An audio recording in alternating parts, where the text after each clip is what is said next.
Hello, I'm Jonathan Kirsch with the latest Lakewood news and events. During the December 10th City Council meeting, Friends of Paha presented a donation of $38,890 to help with scholarships for Lakewood's Camp Paha and Paha Adults in Transition programs for children and young adults with disabilities. Council also set the dates for public hearings for two items. First, a proposal to rezone properties at 6600 West 13th Avenue and 1275 Newland Street for townhomes, and for updating the campaign finance regulations in the municipal code.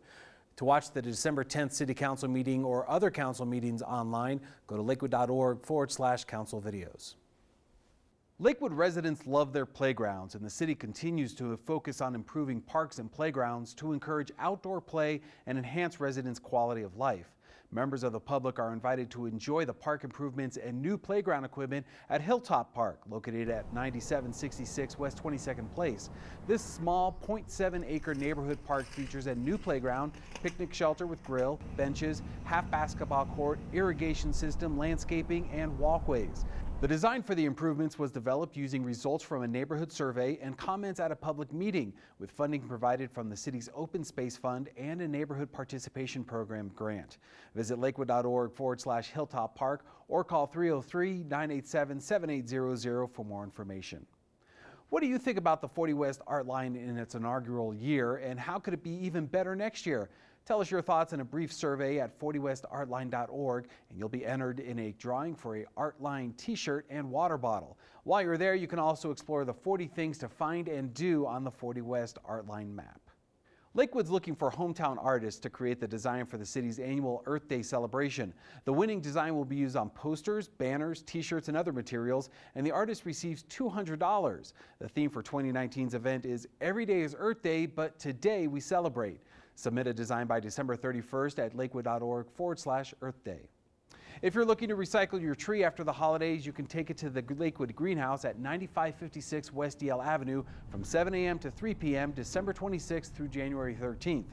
Trees dropped off for recycling must be free of all wire, ornaments, nails, and tinsel. This service is only for Lakewood residents, so trees from private contractors will not be accepted. Mulch will also be available upon request. Call 720-963-5240 for more information.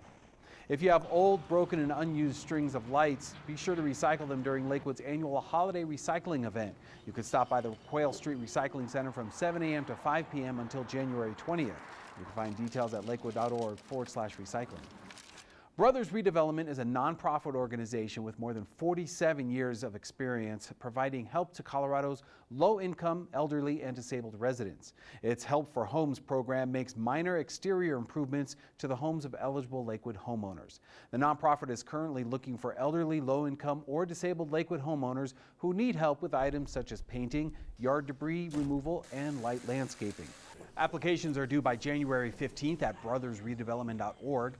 Contact Chad at 720-339-5864 for more information. The results from the City of Lakewood Citizen Survey are in. The city conducts the survey every few years, offering residents an opportunity to provide feedback on quality of life, how well the city delivers services, and what priorities you think need attention. To review the results, visit lakewood.org/citizen survey. The holidays are right around the corner, and while we are getting ready for food, family, and fun, it's sometimes easy to overlook our pets' needs. So to give us some tips on how to keep our pets happy and healthy this holiday season, let's welcome the new Executive Director of Foothills Animal Shelter, Connie Howard. Thanks for being with us today. Thank you. Before we get to the tips, tell us a little bit about yourself. So I have worked in animal welfare my whole career. I graduated from the University of New Hampshire with an animal science degree. Always loved animals and have just made it my mission. And have worked in New England as well as Colorado in animal shelters and with other national nonprofits. So it sounds like this is kind of like the perfect fit for you. It is, yes. You've been with Foothills for a couple months now. What's some of the things that you've noticed that you're learning?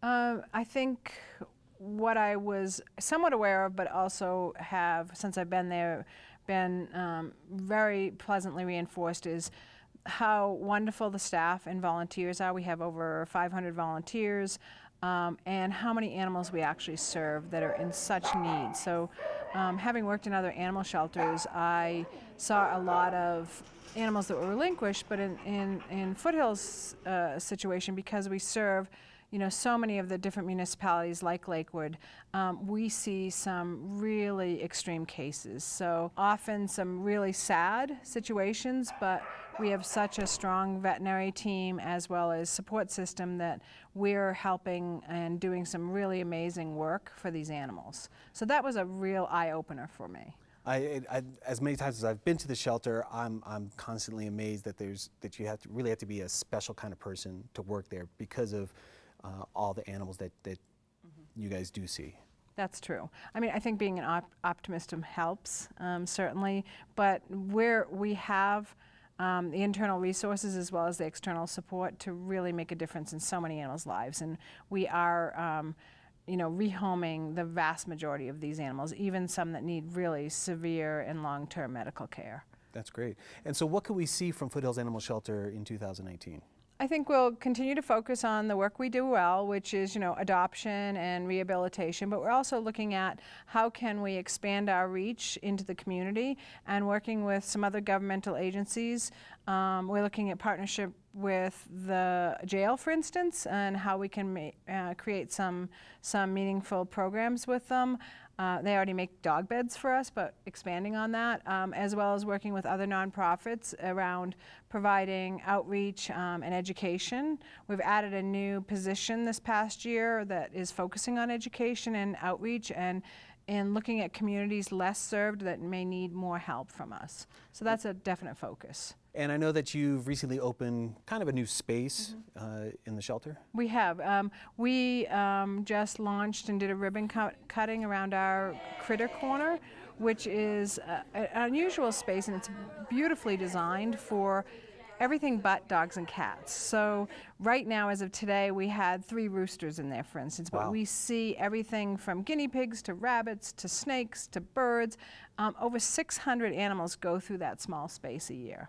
So people don't always think that we have those kinds of animals to adopt, but we're always full, and children really love it. So we encourage the public to come in and visit, and also to look to us for things like guinea pigs or rabbits or small animals that they might want to add to their family that they think they might have to go to a pet store to buy. They can actually come and adopt from us.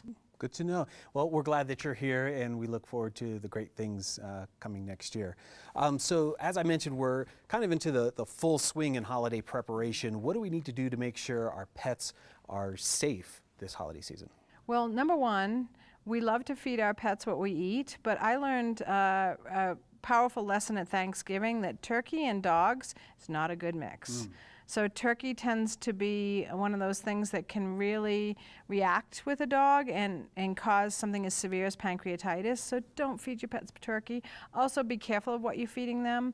Around the Christmas tree, eating things like tinsel is not a good idea. So making sure that your pets are safe, and also paying attention to if you have a lot of folks in your home during the holidays, not overstressing your dog or cat, maybe putting them in another room so we don't have any accidental bites or scratches, things like that. Is there anything special that we can do, let's say, with our pets to celebrate? I think always a great walk with your dog is people under play or don't realize the importance of, even if you have a fenced yard, getting out and walking and letting your dog smell, because it's such an important part of what they like to do. And with your cats, just making sure that you maybe even play or just hang with your cat, because it is a busy time of year. But I think because it is also a busy time of year, pay attention to stress levels. And so for folks who maybe haven't gotten a present for their pet yet, maybe one of the good presents could be a dog license. Absolutely. And the licensing can be purchased through us online. Many of the local veterinarians sell licenses as well for us. Licensing is a very important form of identification and a safety net for your pet too, as well as it helps support Foothills Animal Shelter. They also could come in and shop at our store. Great. So we have a small retail store. And dog licenses are the law. They are the law. Well, thank you very much, Connie, for stopping by, introducing yourself, and we look forward to a great 2019 with you all. Absolutely, and I'd love to come back with a pet next time. Great, we'll see you then. Okay. And if you want more information about Foothills Animal Shelter or on dog licensing, you can go to foothillsanimalshelter.org. Celebrate the first day of winter with a short night hike and a marshmallow roast around the campfire at Bear Creek Lake Park on December 21st at 6 p.m. The celebration will include a traditional burning of the Yule log. You can register for just $5 at lakewood.org/BCLP events. Registration is open for the city's classes, camps, and leagues available this winter and next spring, and there's something for everyone, whether you're artsy or athletic. You can see all the details in the interactive Community Connection publication at lakewood.org/community connection.